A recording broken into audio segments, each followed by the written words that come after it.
All right, so good afternoon, Honorable Representative. Thanks for joining us. This is a joint interview with Focus on Liberia and EFBC, the state radio.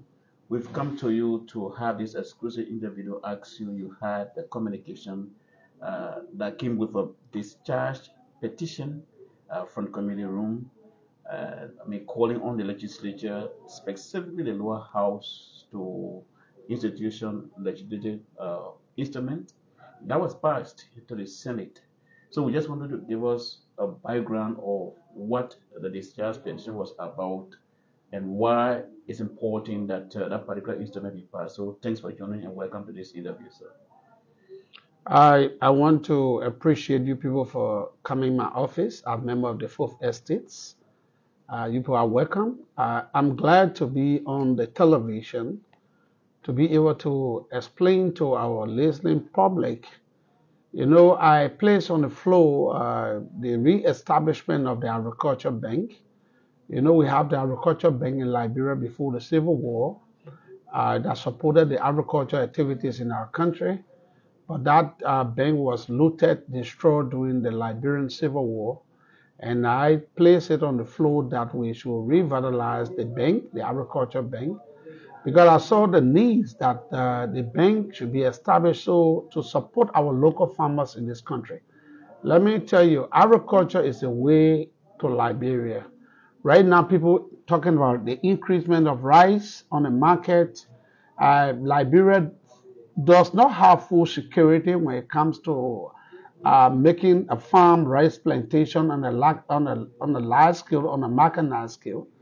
If you travel to Ghana, Ivory Coast, and other countries in the sub-region, these countries they have graduated from the extracting resources to that of the agro-economic. If you look at Liberia, Liberia is engaged in extracting resources to build up our economy.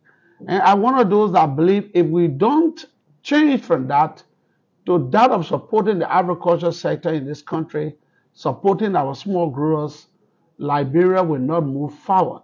If you go to Ghana today, Ghana has changed their economy to that of agroeconomy. So the economy of Ghana is booming. But Liberia, we only depend on gold, the digging of gold, the extraction of iron ore, mineral, even the logs in this country are diminishing because we are not even replanting. So, but if Liberia get on the right path and has the Agriculture Bank established, I believe the bank will work with the Ministry of Agriculture and our 73 districts in Liberia. The Ministry of Agriculture could establish a sub-offices in all of the districts in Liberia and have technicians to enumerate our farms and give and recommend to the bank for some support to our small growth that could build the agricultural sector in the near future, thereby making most of our farmers a middle class. So that's the reason I've been focusing my attention and asking my colleagues that we support the establishment of the Agriculture Bank in Liberia. Even all of the support that is coming to the agriculture sector, it lay in private banks. And if you look at the private banks in Liberia, any agriculturists that go there or people that have that farm that want to get support from there, the bank will deny them because most of the banks in Liberia, they are only engaged in short time loan payment. And our farmers can be sustained if they take loan from other banks. Agriculture is a long-term activities. So we need to have a banking system in Liberia that will support the agriculture sector. You go to the Ministry of Agriculture, we have a retrap program that is supporting rubber farmers, palm, and other agriculture organizations. But they need to work with an institution and work with the Ministry of Agriculture to build up the agriculture sector in this country. Great, that sounds good. But I'm still looking at it in this from this angle. Laws are so good to be made in Liberia, so now they are so designed and then passed from this house or the legislature, so now printed into handbill. The implementation becomes a problem now. With the agriculture being proposed by you, How can a farmer get to know about the link? How do they have that link? I'm speaking of maybe local farmers and all of that. What would be the next step? Maybe sensitization or informing them about it. How do you think that's going to happen? I think I met the agriculture minister, and I think he is thinking in the same direction. Some of the senators are learning, they are also trying to push that from the Senate wing. Because to be straight with you, if we don't have the agriculture bank established in this country, we'll not be able to move the agriculture sector in Liberia.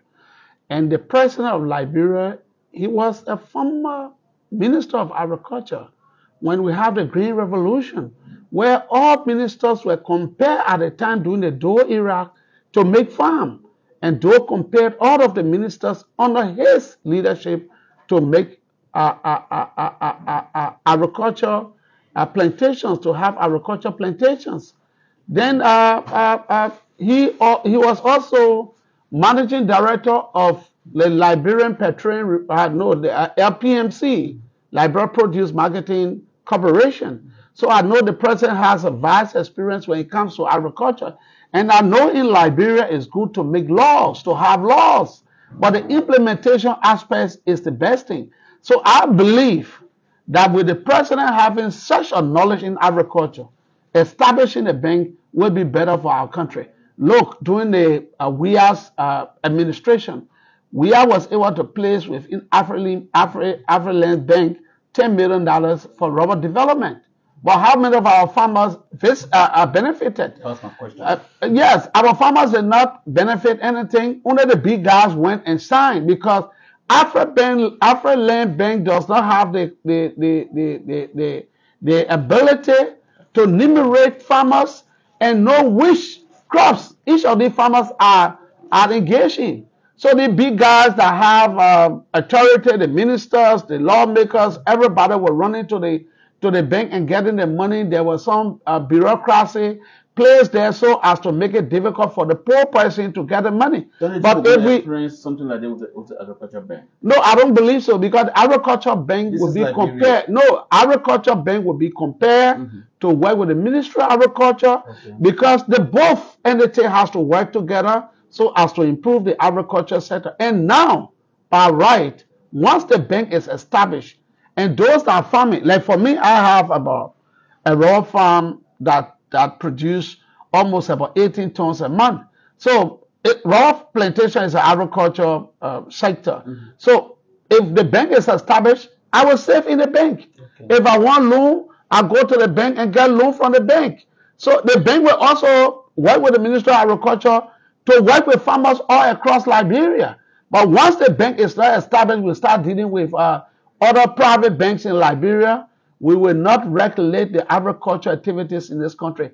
But when we deal with the agriculture bank, agriculture institutions like Firestone, like LAC, like the Palm Corporation in Sando, in Grand Bassa, other agriculture institutions will work directly with the bank, and the government will have complete statistics of the movement of agriculture activities in this country. That's why I'm advocating, and thank God that that bill has been passed today, and I'm glad that we're able to introduce it, and it has been passed by the legislators of this country.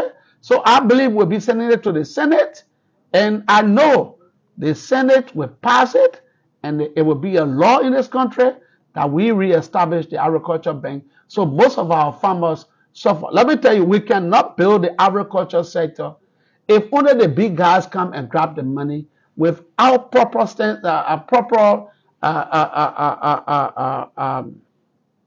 assessments in this country. We have to assess the agriculture activities in Liberia. That's why the Ministry of Agriculture should have technicians based in all of the 73 districts in Liberia.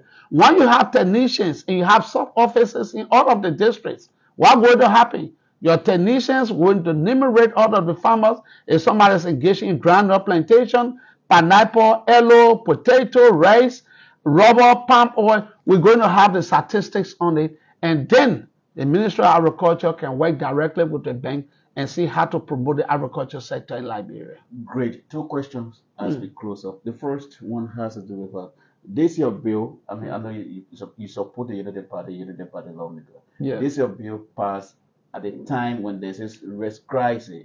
Statement from the Minister of Commerce, and then the president went and said, "Look, I mean, risk didn't go up. We need to have the risk to a stable price that it has been."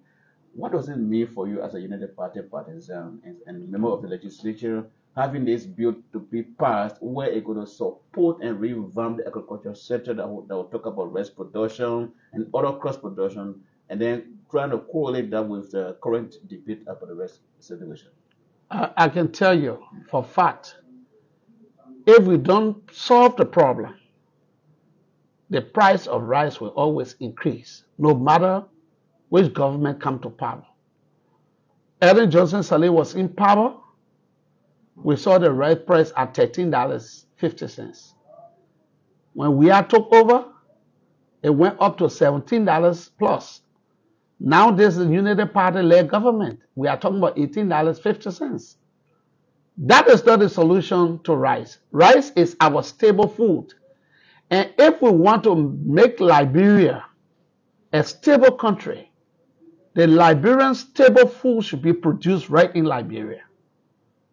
If people can come in this country and have 45 divisions of rubber plantations, they can have 50 divisions of rubber plantations. I believe if the government invests in mechanized rice farming in Liberia, gradually over 6 years, the only thing we will do is to clear. We have the land. Our soil is rich. We could clear the land, de-stump, plow the soil, plant the rice, get the machinery from China and other places, engage in mechanized farming. And what we need to do is to build the fertility of the soil every year we plant. But if we keep talking about importation, we are not the one that producing the rice. So if there's a rice shortage in those countries, we suffer it. We are not producing the rice. Whatever they decide where the rice coming from, it affects us because we are only importing our staple food. The government should be thinking right now how to engage in mechanized rice farming in Liberia. And if we start to produce rice on a large scale, we alleviate this kind of importation every time and Liberian crop. We killed one of the best presidents of Liberia because of rubber. We were misled because of rice. We were misled by few politicians that came out and said they could bring price of rice down to the lowest. But they made them foreign minister. What did they do? They increased the price of rice. So I'm saying the solution to this problem is to produce rice in Liberia on the mechanized scale. Talk to the Chinese government. Our government now, through the presidency, the executive, they should be able to lobby with international, with other countries. Encourage them to come to Liberia. The Chinese are good at that. Bring them to produce rice on a large scale. And once you produce rice on a large scale, you could supply Firestone workers with rice. You could supply lab workers with rice. You could supply metal steel workers with rice. And the issue of rice, we will get rid of it. But every time government has to take $3 million, so many $1 million to subsidize the price of rice because and bring stability in Liberia. It wants stability in Liberia when it comes to rice issue. Let us produce rice, and there where the Agriculture Bank comes in. Great. There where the Ministry of Agriculture also come in. So all of the people that have their degree and have the technical know-how, this is the time to put forth to the president. And I'm calling on the president, if he is listening to me, the importation of rice in this country will not help us. Let's start to clear some hectares of land. Let's start to talk to the Chinese government, other government in the world to help us. Even if that grant or loan can take it and start to establish rice on the market now still gradually. And over 6-7 years, we can have the land fee clear. Look at Ukraine. Ukraine has been fighting for so many years, for 1 or 2 years now. But the country is stable because they have food in their country. And the other side of this debate is that this also starts for the grassroots level. I mean, people who are Liberians should be also willing to make fun before even the government can come on the mechanized scale. For example, Those are in government, in the legislature. How many of you can farm? Those are things people condemn Every also. year I And make fun. finally, I mean, on that issue, another thing that I saw when I came up was a kind of system was in place in the county, in the districts, in the interior. Every town or village should make farm. Those things are gone away. What are you going to do as a lawmaker to introduce that as No, well? perhaps you are not trying out of Monrovia.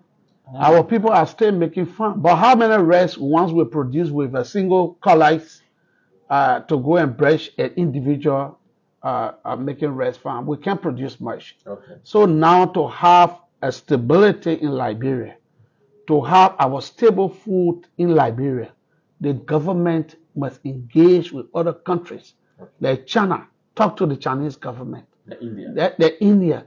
Talk to them. Tell them our stable food is rice. And let them come and help us to stabilize the issue of rice in this country by producing rice in Liberia. When we start to produce rice in our country, I can promise you, we'll not have to be worried about rice coming from India, rice coming from China. No, we'll be stable. About 5 months now in the legislature. I mean, as new lawmaker just came in January of this year. You have a first bill on the floor, passed or willingly by your colleague, sent to the Senate. I mean, your people are going to be watching you on the television, on the radio. They're going to listen to you. What does it mean for you as a lawmaker and your people by edition number 4 in Grand Bassa County? What does it mean for you? My people will be proud. My people will be proud because all the lawmakers spent 6 years. They couldn't pass one bill. And no, I don't want to call name. The name it could be one of those. I don't want to call name, but I think some of them spent 6 years here, and they got F. They failed in the process. But I think the second bill will also be passed because I placed on the floor to deny most of those concessions that are in our country, to deny them of the outsourcing right or revisit the outsourcing right that is denying a lot of Liberians jobs, retirement benefit, educational benefit, health benefit. We need to stop it. If we want Liberia to be better, when I was kid, when I used to go to LAC and work for vacation time, what I heard there those days, you work 3 months, after 3 months, probation 3 months, after the 3-month probation, you are employed. And once you are employed, you have your medical, the company is responsible for you to take care of your medical bills, to take care of your housing, to take care of your children education, and even for early retirement, to be pensioned. But right now, because of the outsourcing right that has been given to a lot of companies in Liberia, they outsource, they give contracts to people, they deny of people from getting employed. And once you deny the citizen of being employed, you deny them of getting medical support, you deny them of getting housing, you deny them of educational facility for their children, you even deny them of retirement benefit when they are old. And that is dangerous for Liberia. That right that is given to companies, we should revisit it and look at it, which job they should outsource. Not all of the job. You can't take some of your division and give it to a contractor for 6-7 years, and those contractors have to bring people to also serve as contractors to tap or do other work. No, it's illegal. We must know the kind of job these companies need to outsource, not the jobs that Liberians need to get employment. And once you employ a Liberian, you are responsible for their medication, you're responsible for housing, you're responsible for their children education, and in fact, they will pay social security benefit and they will get retirement when they are old. And that will take care of them when they are old and they are not able to work anymore in this country. So that particular outsourcing right that is given to company, I'm saying we should revisit it. I will be writing the chief clerk that particular bill that was sent to committee, it must also come out of committee and let me pass it. Richard's petition team. Yes, I'm good because I have overstayed in committee room. Those are two key issues in Liberia. The creation of the Agriculture Bank and the outsourcing right that has been given to companies in Liberia. Let me tell you something. Because of that right, LAC also had 26 contractor heads. FASO has also almost 80% of their work, their workforce. If you go to FASO, almost 80% of our workers are contractors. China Union have 4,000 employees, 15,000 contractors. Metal Steel have 2,000 employees, almost 6,000 contractors. You see that? Where are we going? So any company that do come in Liberia, they will follow suit. They will look at the other working of the other companies because they want to minimize their costs and maximize profit. We cannot allow this in this country. Our people need to be employed so that things can move on. Let me just give you a little story. Some of you guys are young, you never followed the history of Liberia. Right now, our government is getting larger every time because we are not encouraging the private sector. They talk about Iraq. We had a smaller government, and the government income capacity grew to a level that it could develop Liberia.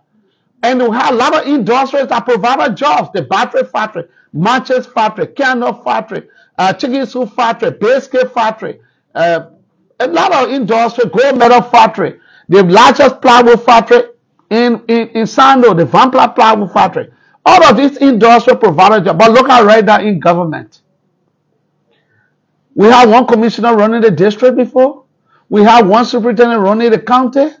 We have one magistrate running the magistrate court. But right now, you go to every magistrate court, now we have 3 magistrates.